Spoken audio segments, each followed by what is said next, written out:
اعوذ باللہ السمیع العلیم من الشیطان الرجیم رب اشرح لی صدری ویسر لی امری واحلل عقدۃ من لسانی یفقہوا قولی۔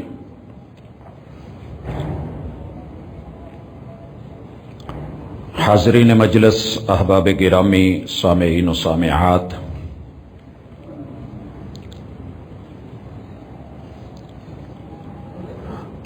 وسائل میں شراکت اور اس کی خاطر جنگ مسائل کو جنم دیتی ہے۔ انسان کو اللہ نے حواس خمسہ 5 حصے دے کے ساتھ میں دل و دماغ عطا کر کے وحی کے ذریعے عرش بری سے رہنمائی کی ہے کہ اس زمین کے اوپر زندگی کو کیسے احسن انداز میں گزارا جا سکتا ہے۔ تبارک الذی بیدہ الملک وہو علی کل شیء قدیر۔ برکتیں اللہ کے ہاتھ میں ہیں، وہ ہر چیز پہ قدرت رکھتا ہے۔ الذی خلق الموت والحیات لیبلوکم ایکم احسن عملا۔ زندگی اور موت کا درمیانہ وقت تمہیں دیا ہے اور تمہاری آزمائش اور امتحان جاری ہے کہ کون اچھے، احسن اور عمدہ انداز میں اس زندگی کے امتحان میں پاس ہو کر کے آتا ہے۔ ہر بندے کی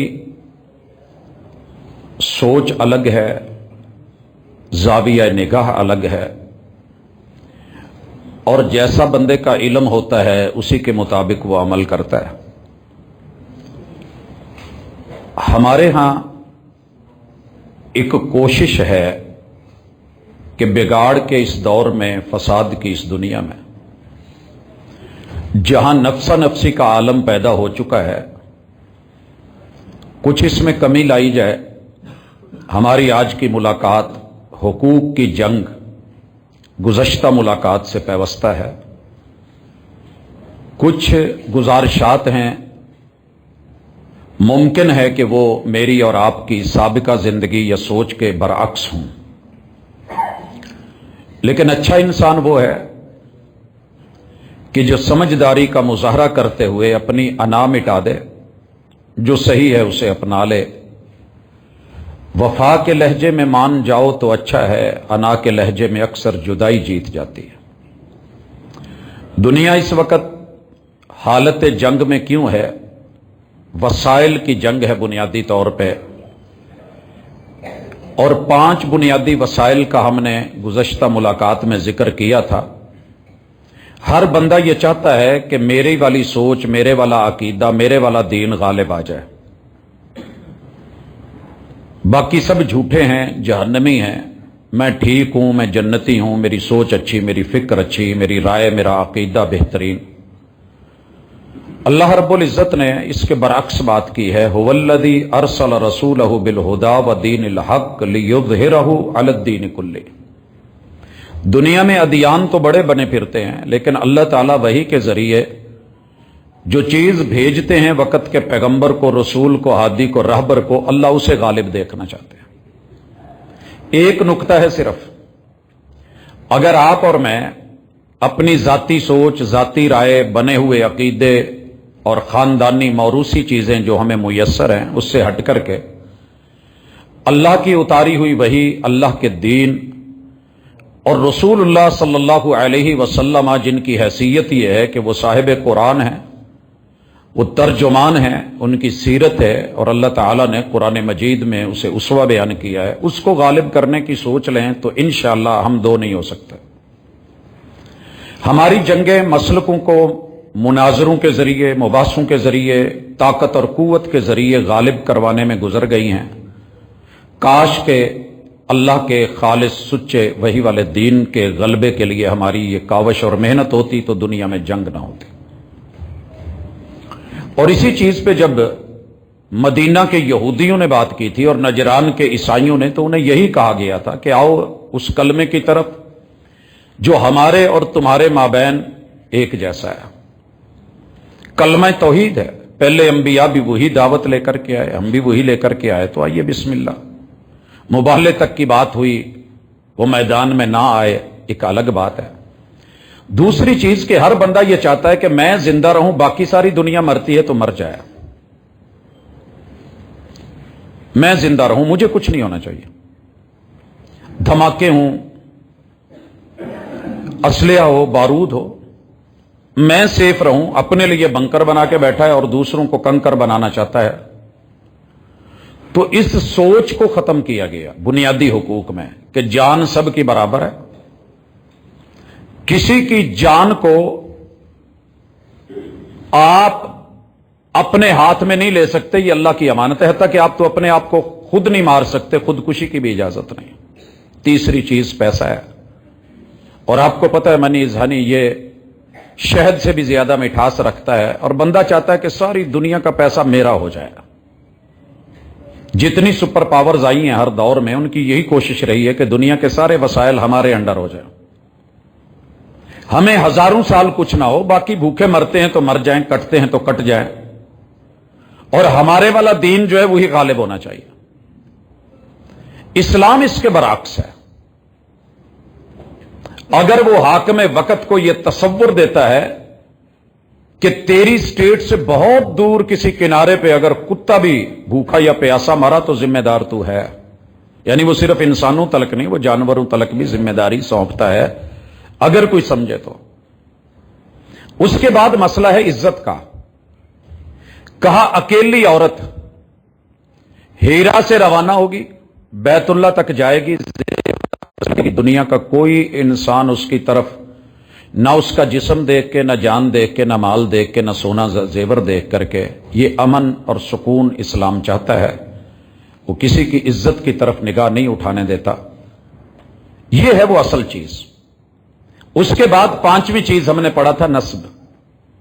غلط طریقوں سے اولاد کو جنم دے کے چھوڑتے رہنا, عیاشی میں, فحاشی میں, بدماشی میں, آوارگی میں, اپنے آپ کو اتنا کر دینا کہ دنیا کا سارا حسن میرا ہو جائے. ہر عورت نہیں, کہا تیرا وہ ہے جو نکاح کے ذریعے تیرے پاس ہے. تو اس انداز میں ایک باقاعدہ خوبصورت والدین والے بچے دنیا میں جنم لے جن کا حسب اور نسب معلوم ہو. یورپ کی ترقی کو آپ کیا کریں گے کہ جب ان کی پہچان میں والد کی شناخت ہی نہ رہا. جنت نما بنا لو گے, اگر جنت والا سکون نہیں دے پائے تو کیا کرو گے. یہ پانچ بنیادی انسانی حقوق, اس کے نظریات اور فکروں کے اوپر جو شریعت نے اصول اور قواعد اور ضوابط لگائے تھے, آج ان میں جنگ کیوں ہے؟ لوگ اپنے جتنا مرضی کما لیں, کھانی تو وہی روٹی ہے نا جو پیٹ میں جانی ہے. کتنی کھا لے گا کوئی؟ 5 کھا لے گا, 10 کھا لے گا, کوئی ایک دیگ کھا لے گا. تو پھر جنگ اس کی کیوں ہے کہ ساری دنیا کے وسائل میرے پاس آ جائیں. پیٹ تو نہیں بھرے گا, مٹی بھرے گی. صحیح حدیث ہے رسول اللہ صلی اللہ علیہ وسلم کی کہ آدم کے بچے کا پیٹ مٹی کے علاوہ کوئی چیز نہیں بھر سکتی. اس کی ہرس بڑھتی جاتی ہے. چلے مان لیا, تو کیا کوئی پنکھے کی سپیڈ اگر انسان کنٹرول کر سکتا ہے, ریگولیٹر رکھتا ہے, ڈمر رکھتا ہے, تو انسان کے لیے شریعت نے کوئی ریگولیشن نہیں رکھی ہے. لیکن ہماری پرابلم یہ ہے کہ ہم دنیا بہت پڑھ گئے ہیں. جس نے دنیا بنائی تھی اس نے دنیا کو ریگولر کیسے کیا ہے وہ نہیں پڑھا ہم نے. پرابلم اتنی ہے, بہت پڑھ گئے ہو, وہ بھی پڑھا ہے جو کام کا تھا نہیں. تو وہ ہم پڑھ رہے تھے مقاصد خمسہ, 5 بیسک فرائض ہر بندے کے ہیں. مجھے دین خالص دینا ہے اور بدلے میں خالص لینا ہے. مجھے جان کا محافظ بننا ہے اور کسی کی جان نہیں لینی. مجھے مال میں حلال کمانا ہے, حلال جگہوں پہ لگانا ہے, حرام ذرائع سے, چوری سے, ڈاکے سے, 2 نمبری سے 10 نمبری سے مال ہتھیانا نہیں ہے. مجھے نکاح کرنا ہے, زنا اور صفا کی طرف نہیں بڑھنا. مجھے عزت اور اکرام اور احترام دینا ہے, انسلٹ کسی کی نہیں کرنی. یہ چیزیں جب ہم سمجھ لیتے ہیں تو پھر شریعت نے کہا تھا, رسول صلی اللہ علیہ وسلم نے فرمایا کہ مسلمان کے مسلمان پر 6 حق ہیں. ان میں سے ہم نے پہلا پڑھا تھا اذا لقیتہ فسلم علیہ. آج کے بعد السلام علیکم کے سلوگن کو ورحمت اللہ وبرکاتہ کے یہ دعا بھی ہے، یہ پہچان بھی ہے کہ میں وہ ہوں، اس نبی کا امتی ہوں جو دین غلط دیتا بھی نہیں، غلط لیتا بھی نہیں، جو کسی کی جان لیتا بھی نہیں اور بلا وجہ جان دینے کو تیار بھی نہیں ہے. نہ مال 2 نمبری کے ساتھ کماتا ہے، نہ کمانے دیتا ہے. وہی 5 چیزیں جو ابھی ذکر کی ہیں ان کی حفاظت اور تحفظ السلام علیکم کے اندر ہے. ہم نے پڑھا تھا. یاد رہے، یہاں ایک عرض کر دوں درمیان میں، ہمیں ہمارے حقوق کیوں نہیں مل رہے؟ سارے بھاگ دوڑ کر رہے ہیں. وجہ یہ ہے کہ جو رب کے حق مارتا ہے نا، اللہ تعالیٰ اسے پھر دنیا میں آئینہ ضرور دکھاتے ہیں. آئینہ ان کو دکھایا تو برا مان گئے. اللہ کے اگر 5 حق ہم سامنے رکھتے ہیں، پہلا حق تھا بندگی کا کہ توحید میں اللہ تعالیٰ کے ساتھ کسی اور کو آنے ہی نہ دیں، توحید. دوسرا حق تھا اللہ کا کہ رب نے جس فرشتے کو وحی دے کے بھیجا ہے وہ مالک کی طرف سے امین ہے، نازل بہ الروح الامین، اسے امین گنے. ہم نے یہ حق بھی مارا اور کہا کہ جبریل اچھا نہیں ہے. یہ یہودیوں نے کہا تھا کہ اسے بنی اسرائیل کے پاس آنا تھا، یہ بنی اسماعیل کے پاس چلا گیا اور یہ جنگ دنیا لڑ رہی ہے تب سے. اگر ورلڈ میں جنگ دیکھیں تو بنی اسماعیل اور بنی اسرائیل کی ہے، کزنوں کی جنگ ہے، تائے چچے کی اولاد کی جنگ ہے. اور اگر یہ بنی عباس میں بنی امیہ میں آ جائے تو پھر بھی یہی ہے ورلڈ میں. ہم نے سمجھنے کی کبھی کوشش کی ہی نہیں. اور اسلام وہ ہے جو اوس اور خزرج میں صرف ایک اپنے دائی کو بھیج کے مدینہ کے اندر ان کی سینکڑوں سال کی جدی پشتی جنگوں کو مٹا دیتا ہے اور ختم کر دیتا ہے. مگر سمجھے کون؟ اللہ کے 5 حق مارے. اس کے بعد تھا قرآن مجید کا حق. غیروں کا کوئی دکھ نہیں، کلمہ پڑھنے والوں نے جو قرآن مجید کا حق مارا ہے. صبح آپ میرے ساتھ کسی بھی روڈ پہ کھڑے ہو جائیں، اگر کل ہفتہ ہے، پرسوں سنڈے ہے، تو سوموار کو آ جائیے. جتنی گاڑیاں جا رہی ہیں اسکول کالجز یونیورسٹیز کی طرف، ان میں سے کسی کا بیگ چیک کیجئے، آپ کو قرآن مجید پراپر یہ بک آپ کو نصاب میں بچوں کے بیگ میں نہیں ملے گی. غیروں کی بات نہیں، مسلمانوں نے حق مارا ہے. اور جب رب بدلے میں پھر حق چھینتے ہیں تو پھر یہ روتا ہے. اسی طرح اس کو پڑھانے والے استاذ کا حق. ان لوگوں سے وفا کی توقع مت رکھنا جو رب کو بھول سکتے ہیں، وہ سب کو بھول سکتے ہیں. جو قرآن کو بھول سکتے ہیں وہ جہان کو بھول سکتے ہیں. جو نبی کو بھول سکتے ہیں وہ سبھی کو بھول سکتے ہیں. اس وقت میں اپنے گریبان میں نہیں جھانکتا کہ میری غلطی کیا. میں لوگوں کو برا کہتا ہوں، جی وہ ظالم ہو گئے ہیں، وہ چور ہو گئے ہیں، وہ ڈاکو ہو گئے ہیں. حکمران تو چور تھے. ہم نے کہا یہ کولر کے ساتھ گلاس کس نے باندھا ہوا ہے سنگلی کے ساتھ؟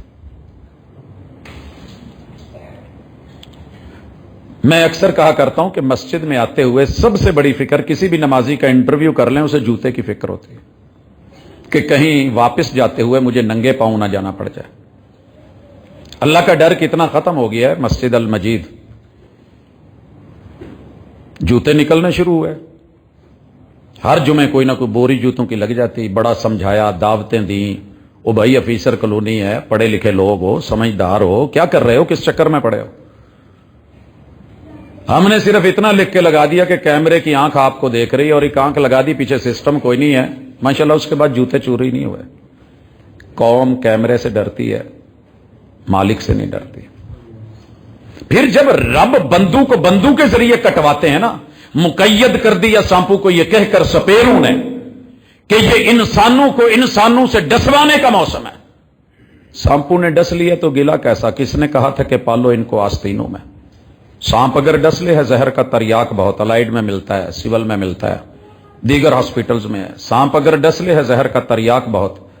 آدمی اگر ڈس لے تو ہر سانس بکھر جاتی ہے. اس وقت ہماری سانسیں اکھڑی ہوئی ہیں، بکھری ہوئی ہیں کہ اللہ کے حق مارے، وقت کے پیغمبر کا، استاذ کا حق مارا ہے. اور 5ویں چیز ہم دنیا کے پیچھے لگ کے آخرت کا حق بھلا بیٹھے ہیں، ون ویلنگ کر رہے ہیں، دنیا کے ٹائر کے اوپر چڑھے ہوئے ہیں، آخرت کا پہیہ اٹھایا ہوا ہے، پرواہ کوئی نہیں ہے۔ دنیا کی ون ویلنگ میں بچوں پہ ڈرتے ہیں، مگر اس اعتبار سے ہمارا کوئی ڈر کوئی فکر ہے ہی نہیں۔ تو گزارش کروں گا، حقوق کی جنگ لگی رہنی ہے جب تک ہم خود سنبھلیں گے نہیں، جب تک نہیں سنبھلیں گے۔ کہتے ہیں کہ کسی زمانے میں بھیڑ نے اور بھیڑیے نے، شیر نے اور بکری نے ایک گھاٹ پہ پانی پیا ہے۔ جی پیتے ہیں، آپ ٹریننگ کر دیں تو وہ آج بھی پیتے ہیں، وہ جیتے ہیں ایک ساتھ۔ نہیں جی پائے تو ہم نہیں جی پائے۔ سکے بھائیوں نے، کل میں نے دیکھا ایک کوڑے کے ڈھیر پر دو بچے لڑ رہے تھے، ایک کچے بیر پر دونوں بھائی تھے۔ کیوں؟ تقسیم حقوق۔ مثالیں تو پڑی تھی کہ وہ ایک پیاسا زخمی پانی مانگ رہا ہے، پانی لایا جاتا ہے، اگلے کی آواز آتی ہے ادھر بھیج دیا جاتا ہے، آگے آواز آتی ہے ادھر بھیج دیا جاتا ہے، مگر یہ تاریخ اور ہسٹری رہ گئی۔ تاریخ کے چہرے سے پردہ اٹھتے ہی عیاں ہو جاتا ہے، قوموں کی بہاروں کا منظر کیوں وقف خزاں ہو جاتا ہے۔ آتے ہیں دوسرے حق کی طرف۔ پہلا کیا تھا؟ السلام علیکم، دنیا کو سیفٹی دے دو، 5 میدان صاف کر دو، کانٹے نہ بکھیرو۔ آپ کو بھی کل ننگے پاؤں چلنا پڑا تو کانٹا نہیں چبھے گا۔ گڑھے مت کھودو، اگر کہیں اندھیرے میں آپ کو بھی گزرنا پڑا تو کسی اندھے کنویں میں نہیں گرو گے۔ دھوکوں کی دلدلیں مت بناؤ کہ کل کہیں آپ کے قدم دھسے تو موت کے منہ میں نہ جائیں۔ دوسری چیز ہے وَإِذَا دَعَاكَ فَأَجِبْهُ، جب آپ کو دعوت دے تو قبول کیجیے۔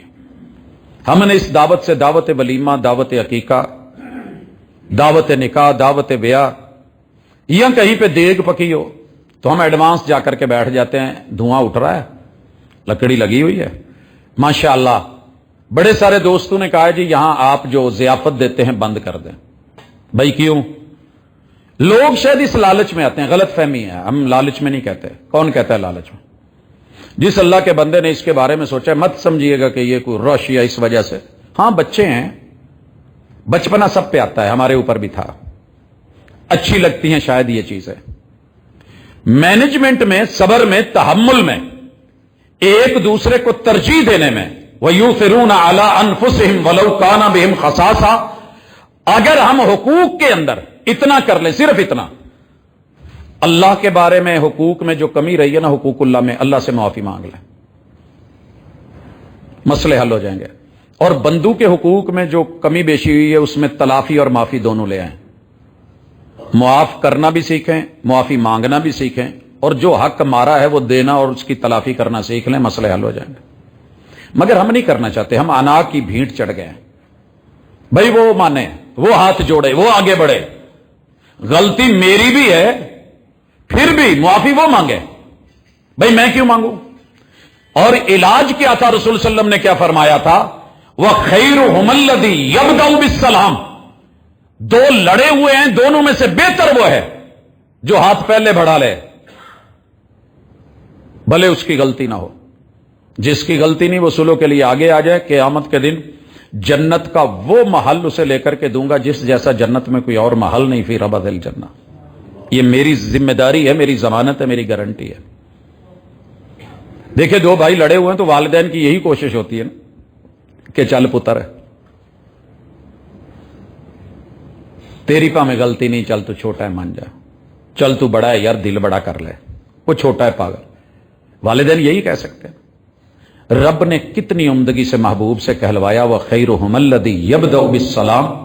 میاں بیوی کا مسئلہ ہو، استاد شاگرد کا مسئلہ ہو، باپ بیٹے کا ہو، والدین اولاد کا ہو، رشتہ داروں کا ہو، عزیز و اقارب کا ہو، دوستانے یا یارانے کا ہو، یہ وَإِذَا دَعَاكَ فَأَجِبْ، ہم نے مانا لیا صرف چاولوں کی کھانے کی دعوت نہیں، بھائی حق کی دعوت، دین کی دعوت۔ لڑے ہوئے ہو کہ بلا لے، چل جانے دے، تو تھوڑا جھکنے کی، تھوڑا رکنے کی، تھوڑا مٹنے کی، انا کو جھکانے مٹانے سے کافی کچھ بہتر ہو جاتا ہے۔ تو یہ دعوت ایک ذمہ داری ہے۔ امت مسلمہ کو اس وقت میں دیکھ رہا ہوں، بالخصوص دین کی دعوت کی طرف، اگر میں مبالغہ نہ کروں، میرے خیال میں ہمارے 10% لوگ بھی نماز نہیں پڑھتے، ہم 10% لوگ بھی قرآن کی طرف راغب نہیں ہو سکے۔